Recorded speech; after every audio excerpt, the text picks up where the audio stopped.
It wasn't simply astonishing that Elizabeth Taylor had a secret boyfriend. Back then it was against the law. America's violet-eyed beauty was skulking around with someone who was strictly prohibited when she was filming her most well-known flick. To be silent, hotel employees were given thousands of dollars. She didn't even tell her closest pals. Years later, the truth was eventually revealed, and people were shocked by what they heard. It seems sense that she concealed this relationship for many years. On February 27, 1932, Elizabeth Taylor was born in London. Sarah Southern and Frances Taylor, her parents, were Americans. Sarah used to be a theatrical performer, and Frances was an art dealer. In order to establish an art gallery on Bond Street, they relocated to England in 1929. Among the well-known politicians and artists in their social circle was Colonel Victor Cazalet, who later became Elizabeth's godfather. She was raised in London and went to Byron House, a Highgate Montessori school. However, World War II interrupted her childhood. U.S. Ambassador Joseph P. Kennedy cautioned American families in England to go back home at the beginning of 1939. The Taylors paid attention. In April 1939, Sarah traveled to California on the SS Manhattan with Elizabeth and her brother Howard. By the end of the year, Frances had returned to them after staying behind to close the gallery. In 1940, Frances launched a new art gallery in Beverly Hills, where the family had relocated. Hawthorne was where Elizabeth and her brother first attended school. Hollywood was no longer involved at this moment, but destiny had other ideas. Elizabeth got to know some of the most influential people in the movie world because to her father's business, Cheever Cowden, the chairman of Universal Pictures, was one of them. He thought she was unique. She was signed to Universal when she was barely 10 years old. There's One Born Every Minute 1942, her debut feature was a light comedy. Due to the lack of success, Universal chose not to extend her contract. It was an error. She was signed by MGM right away, and she was given a part in Lassie Come Home in 1943. She made an impression even in a minor role. Then came the pivotal role of National Velvet in 1944. At the age of 12, she was adamant on portraying Velvet Brown, a girl who prepares a horse for the Grand National. She persuaded MGM she was a good fit for the role for months. She gave it everything she had when she eventually succeeded. She became a star after the movie earned over $4 million. She gave a performance that was mature for her age. Despite wearing braces throughout filming, she had the grace and self-assurance of an experienced performer. Anne Revere portrayed her independent mother, while Mickey Rooney portrayed her mentor. It was a tale of perseverance, similar to Elizabeth's own. She put a lot of effort into training with horses for the position. She had a back injury while filming. She carried the anguish with her forever. She was more than simply a kid actor after National Velvet. The hardest part was still to come, but she was Hollywood's next great star. It was difficult for many young performers to go into mature parts. Elizabeth was unique. She had already established herself at the age of 18 in Father of the Bride, 1950. She portrayed Kay Banks, a young lady getting ready to get married. Audiences welcomed her in a more mature character, and the movie was a success.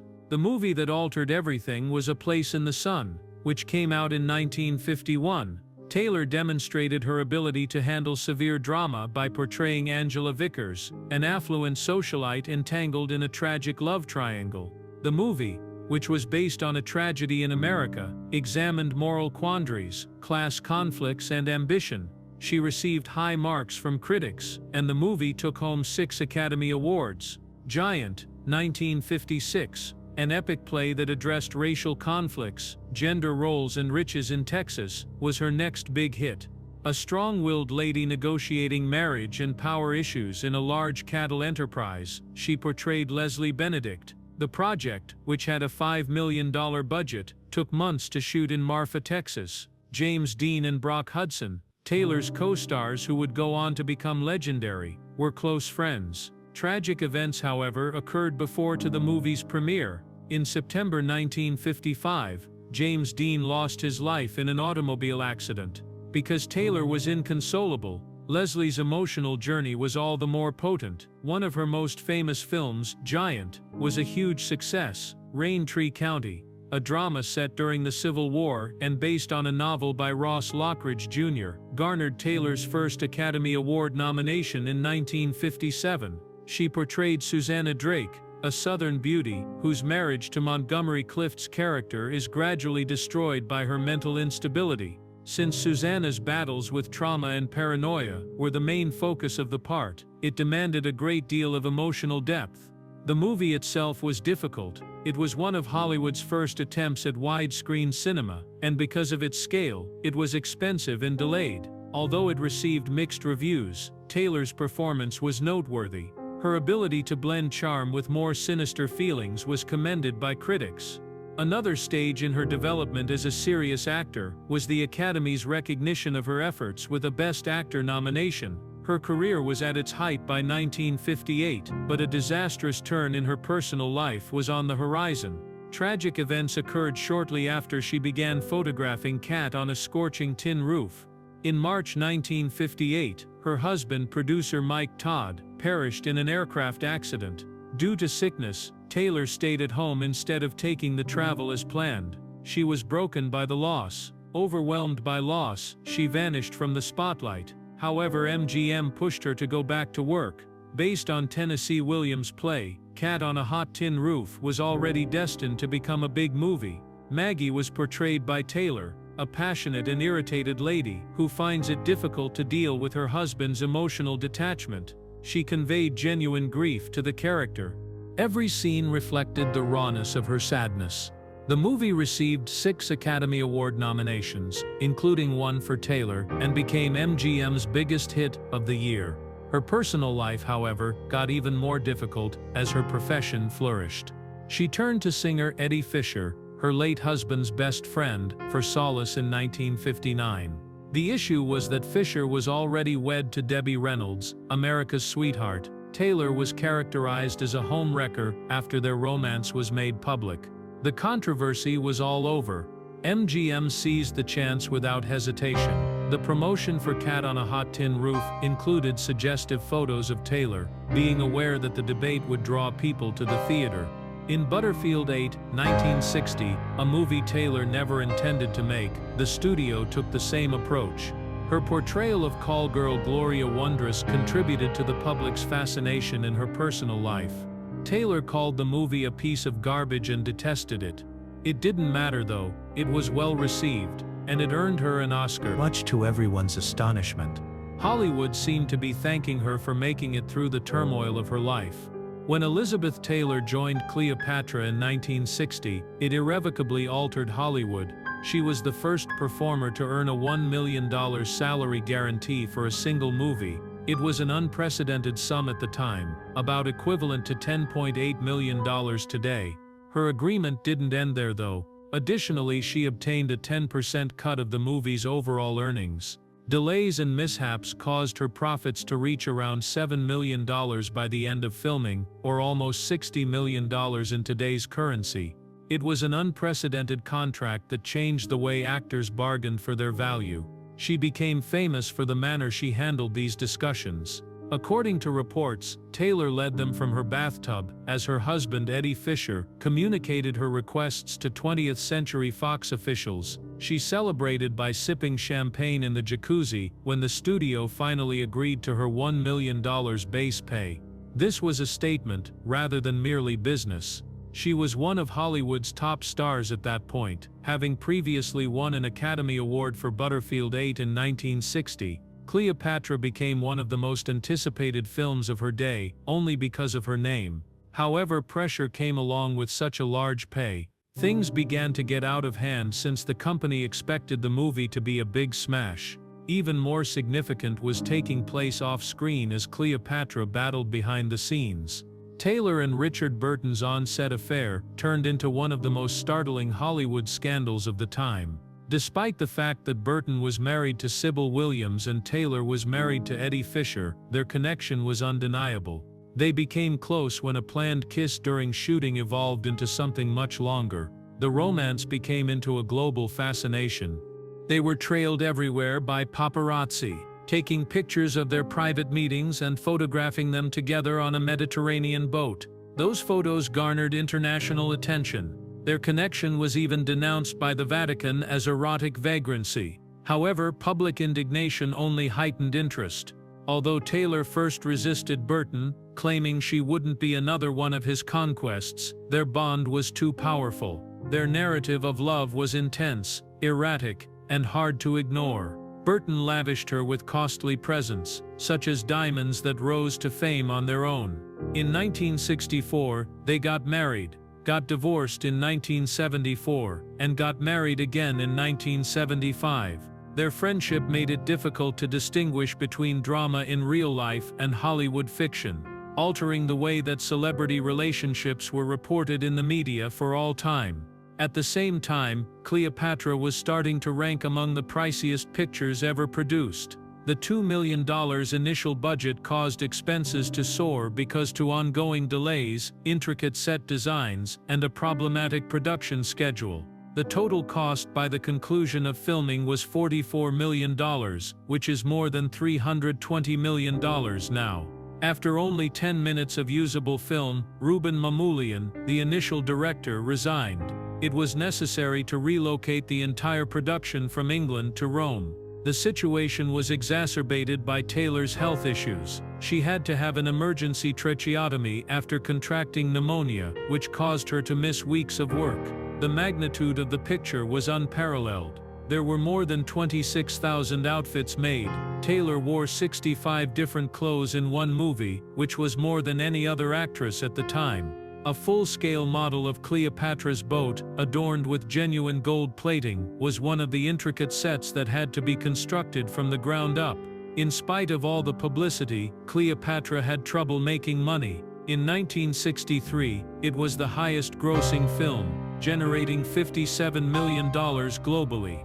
However, the studio was unable to break even since the budget had become so out of hand. The recovery for 20th Century Fox took years. A significant amount of the studio's backlot, which subsequently developed into Century City, a significant commercial sector in Los Angeles, had to be sold off due to the financial catastrophe. But Taylor left even more well-known than before. Although her performance solidified her place as one of Hollywood's biggest stars, the audience was more interested in her personal life. She established herself as a tabloid regular. At the time, she was featured on the cover of Life magazine 14 times, more than any other individual in history.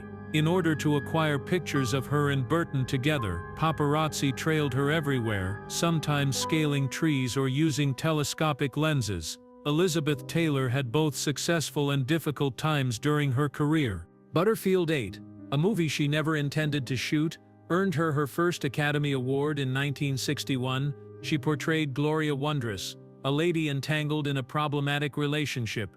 Taylor herself was embroiled in a controversy, so the narrative felt too personal. After Eddie Fisher left his wife Debbie Reynolds for her, the world was startled by her relationship with him. Because of her contract, MGM made Taylor accept the part, but she didn't like it. She was still grieving the loss of her third husband, Mike Todd, who perished in an aircraft accident while the movie was being filmed, and she was becoming sick. Doctors had to perform an emergency tracheotomy after she developed a severe case of pneumonia that almost killed her. She took home the Best Actress Oscar the same year. However, she viewed it as a sympathy prize rather than a source of pride. Even though she lost to Taylor that evening, Shirley MacLaine claimed victory since she nearly passed away. Despite receiving positive reviews for her performance, Taylor never liked the movie. She felt that Hollywood had used her private life for financial gain, transforming her suffering into amusement. A distinct tale was told by her 1967 second Oscar triumph. She won for Who's Afraid of Virginia Woolf this time, and the triumph seemed genuine. She portrayed Martha, a resentful, irate woman trapped in a poisonous union. It was a significant change from the glitzy parts she was accustomed to playing. She lost her polished Hollywood appearance and put on weight to match the role. Based on Edward Albee's play, the film was revolutionary for its frank discourse and unadulterated passion. It won 5 Oscars out of 13 nominations. Taylor's performance was hailed by critics as the greatest of her career. The reward this time wasn't for pity, it has to do with skill.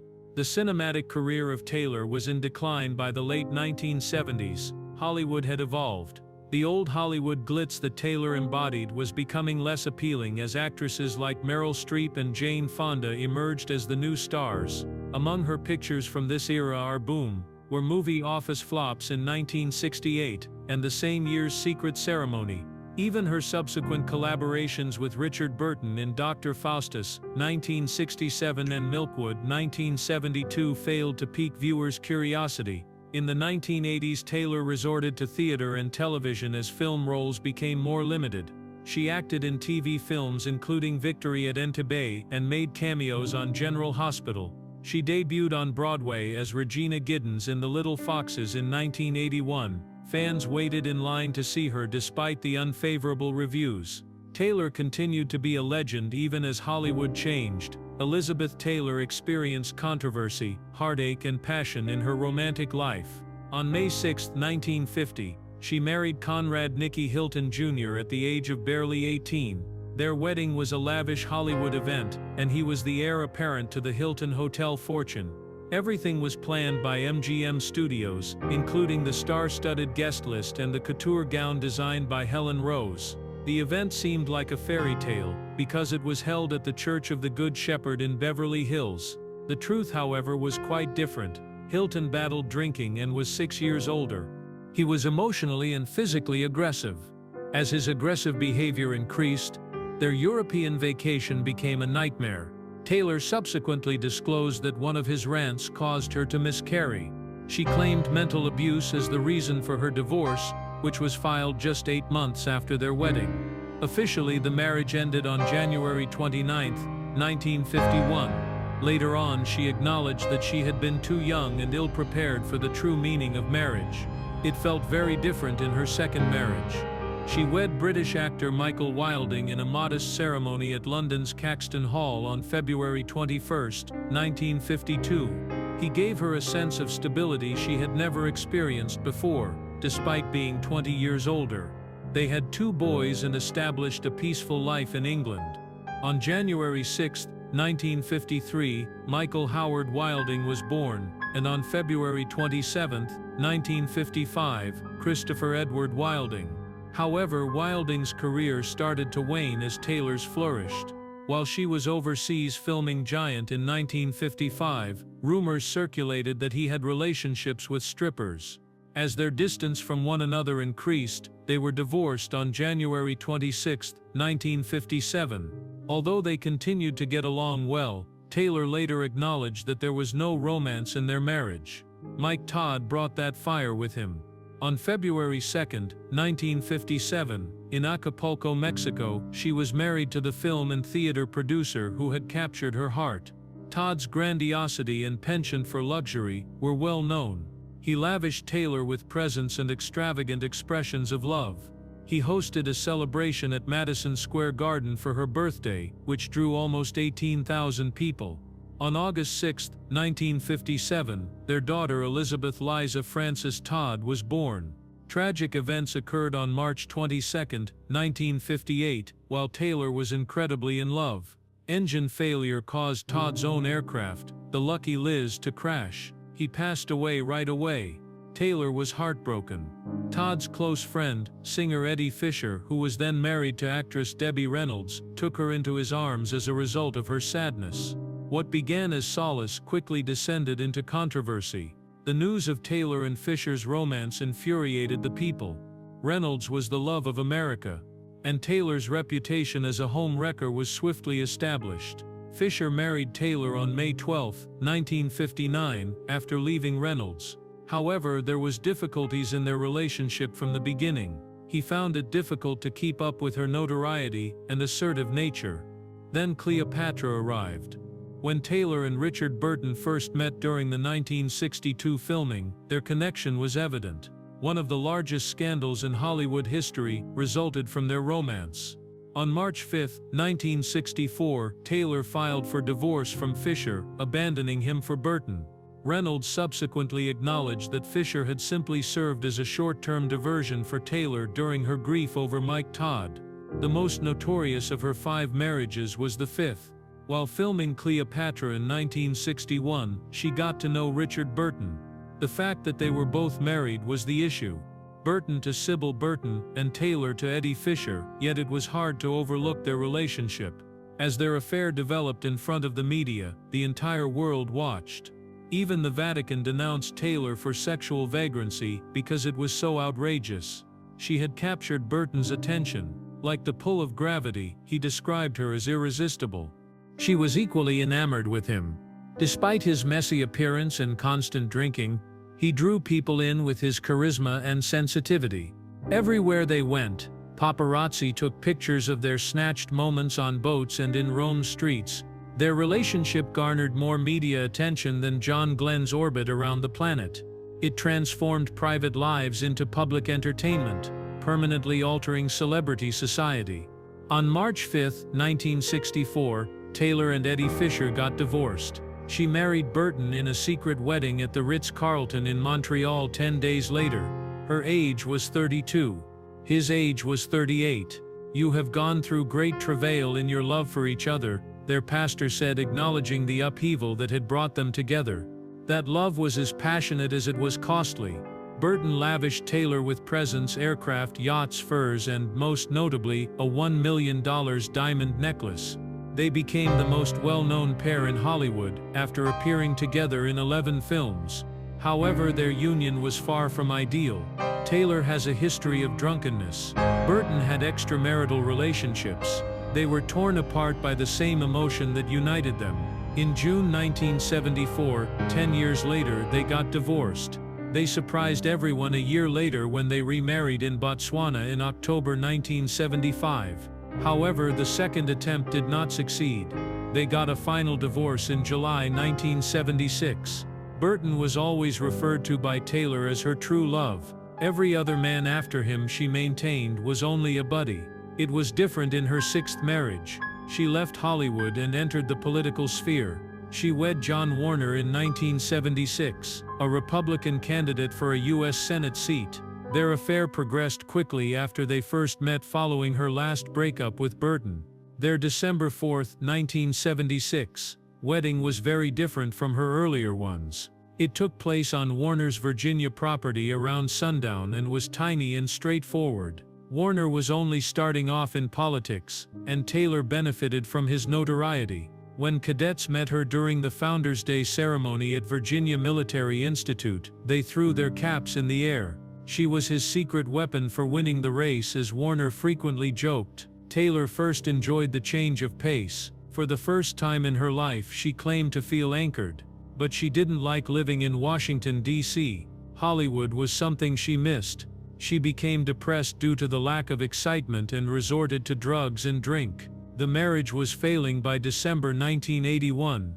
On November 5, 1982, they separated and got a divorce. They stayed close even after they parted ways. Warner remained lifelong friends with many of her former spouses. The most surprising of all was her eighth marriage. Taylor sought treatment for his prescription medication addiction at the Betty Ford Clinic in 1988. She met Larry Fortensky, a construction worker who was 20 years her junior there. He was struggling with alcoholism.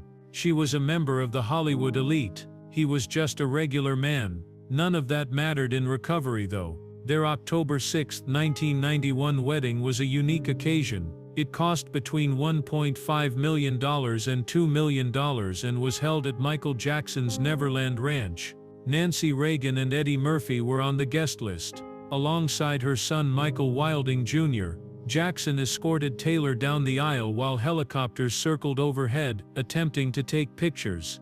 One photographer even parachuted onto the mansion, out of desperation. Taylor donned a $25,000 Valentino dress that the designer gave her. To celebrate their recovery, they toasted with mineral water rather than champagne. Initially, they were content. Later, Portensky remarked that he treasured small things like creating snow angels with her when on vacation. However, the marriage suffered. Not being famous was new to Portensky. The relentless media attention got to be too much. They split up in August 1996 after 5 years together, and they shortly got divorced. However, Taylor never deserted her loved ones. She gave Fortensky $825,000 in her bequest when she died in 2011. She made sure he was taken care of even after the divorce. Taylor married Fortensky once more for her 9th marriage, not to a new guy. However, romance wasn't the focus this time. It has to do with perseverance. It served as a reminder that she never gave up on love, regardless of how many times she fell in love. Taylor had another love affair that had the potential to change everything before she rose to fame as one of the world's most well-known actors. She became engaged to William Pauly Jr., the 22-year-old son of a U.S. ambassador, in 1949, when she was barely 17 years old. They clicked right away when they met while on a family vacation in Florida. A cushion-cut diamond ring, the first of many sparkling gems that would eventually be included in Taylor's renowned collection, was Pauly's proposal gift. Taylor had a profound romantic relationship. How much was evident in her letters to Pauly. She said, "I've never known this kind of love before," in a message on pink stationery, dated May 6, 1949. "It's so mature, full and flawless." She even considered quitting Hollywood. She was prepared to exchange her notoriety for a family, a tranquil life, and marriage. However, there were significant obstacles in their relationship. The engagement was not approved by MGM Studios. The studio wanted Taylor's reputation to remain intact as America's love interest and would rather see her with football player Glenn Davis, refused to be subdued. "Don't care what they say anymore," she said in a letter to Pauly. "I'm going to live my life the way I want to from now on." She was determined, but their romance ended. Pauly battled feelings of envy. He didn't feel at ease with Taylor's attentiveness. Their once strong love started to wane. He requested the return of the ring after 6 months of dating. Despite her heartbreak, Taylor remained optimistic. "I know with all my heart and soul that this is not the end for us," she said in one of her letters. "It isn't possible. We are overly devoted to one another." However, that was the end. Taylor married Conrad Nicky Hilton Jr., the heir to the Hilton Hotel empire, less than 8 months later. Pauly, however, took a lot longer to get over it. According to reports, he waited another 25 years to be married. Elizabeth Taylor led a life of wealth and fame, but underneath the glitz and glitter, she often confronted challenges that tried her resolve. She went through more than most, from addiction to life-threatening diseases. But she always managed to get back up. Taylor had pneumonia in 1961 while filming Cleopatra in England. This was not only a terrible instance, it got so bad that in order to save her life, physicians had to undergo an emergency tracheotomy. She then disclosed that she had many episodes of respiratory cessation. Even her death was accidentally reported via news outlets. She vividly recounted the incident, claiming that she felt as like she was leaving her body and traversing a tunnel where she saw Mike Todd, her late husband. It wasn't her time yet, he informed her. She struggled back a little while later. Her throat was visibly scarred after the surgery.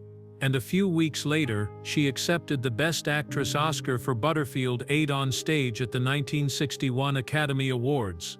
Given that the movie itself had mixed reviews, several people thought the choice was influenced by the compassion around her near-death experience. However, that night solidified her reputation as a warrior, regardless of the cause.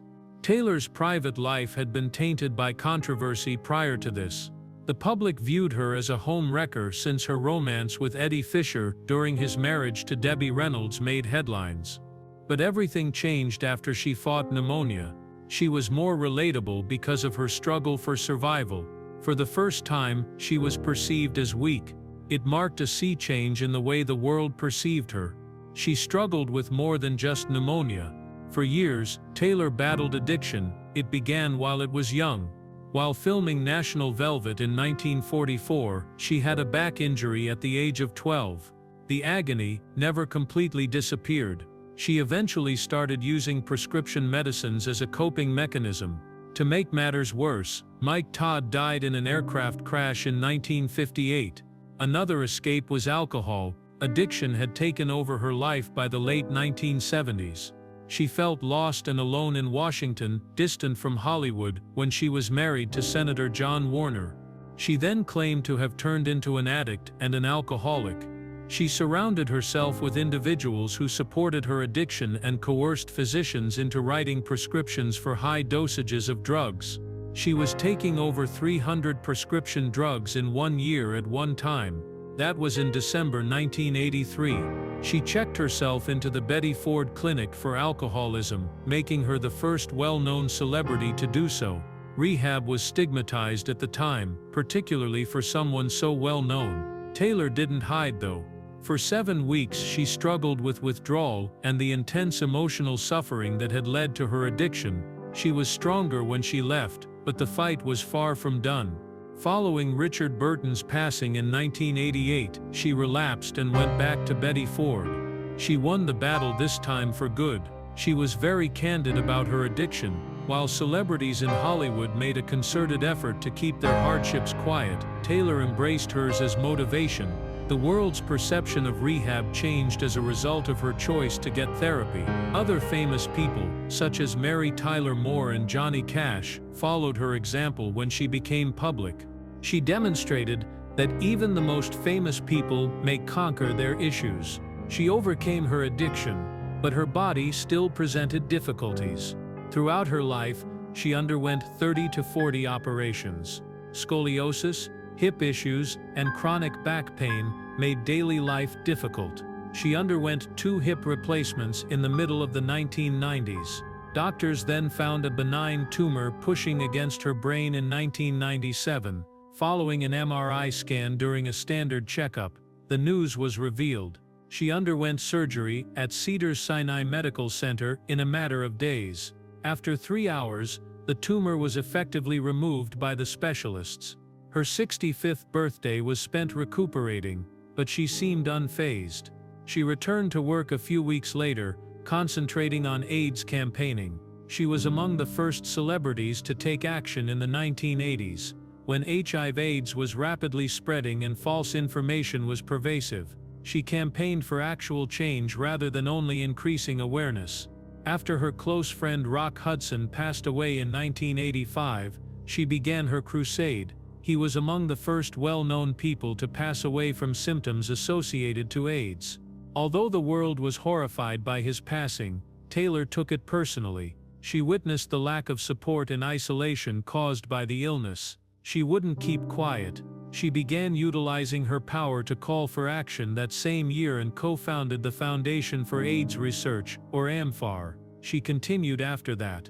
With the $1 million she received from the sale of her wedding pictures to People magazine, she established the Elizabeth Taylor AIDS Foundation, or ETF, in 1991. ETF prioritized direct care above other organizations at the time. For individuals who couldn't afford it, it provided funding for HIV testing, preventative initiatives, and medical care.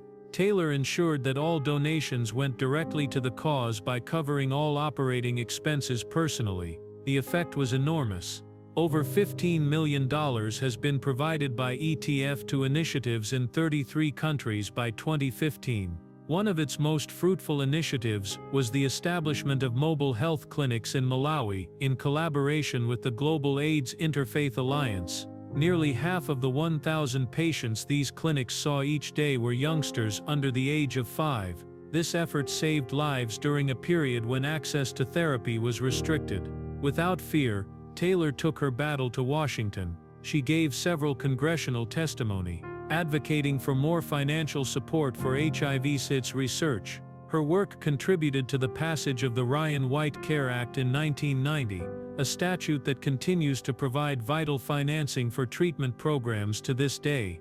She also put pressure on President Ronald Reagan, who had been avoiding speaking out about the disease for years. She criticized President George H.W. Bush in 1992 for doing absolutely nothing to avert the situation. Not many celebrities dared to say this, but Taylor never backtracked. She was more than just a talker. She provided funding for medical facilities that treat HIV/AIDS, such as the Elizabeth Taylor Endowment Fund for UCLA's Clinical AIDS Research and Education Center in Los Angeles, and the Elizabeth Taylor Medical Center at the Whitman Walker Clinic in Washington, D.C. She also contributed to AMFAR's international expansion, ensuring that those in most need of research and therapy get it.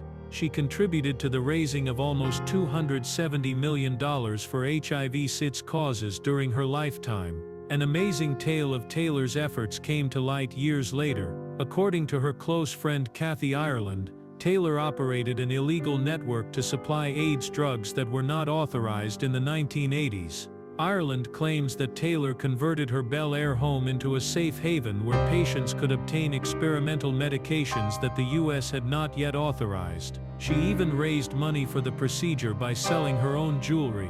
If this were accurate, Taylor would have been covertly breaking the law in order to save lives. Although some have questioned the tale, it aligns with all of her values. When the majority of the world turned its back on her, she had already actively supported AIDS sufferers, defying societal norms. It wouldn't have been shocking if she sought another method to assist if the system was operating too slowly. She received some of the greatest accolades in the world for her bold advocacy. She was given the Jean Hirschholt Humanitarian Award at the 1993 Academy Awards. She referred to herself as a boisterous activist, and stated that more work needed to be done as she collected the prize. In addition, she received the GLAAD Vanguard Award in 2000, the Presidential Citizens Medal in 2001, and the French Legion of Honor in 1987. She received a Lifetime Achievement Award from the Screen Actors Guild in 1997, honoring both her trailblazing advocacy and her illustrious cinematic career. Taylor died at Cedars-Sinai Medical Center in Los Angeles on March 23, 2011. One of the world's strongest supporters passed away. Her age was 79. She was accompanied by her 4 children, Maria Burton, Liza Todd Burton, Christopher Wilding, and Michael Wilding Jr. Her estimated wealth at the time of her passing ranged from $600 million to $1 billion. Acting wasn't the only source of her money. One of the best-selling celebrity scents ever is her White Diamonds collection of perfumes. Sales soared after her death, perpetuating her legacy. A significant portion of her money was donated to AIDS research after her well-known jewelry collection brought $150 million at auction. She ensured that her efforts would go on even after she passed away,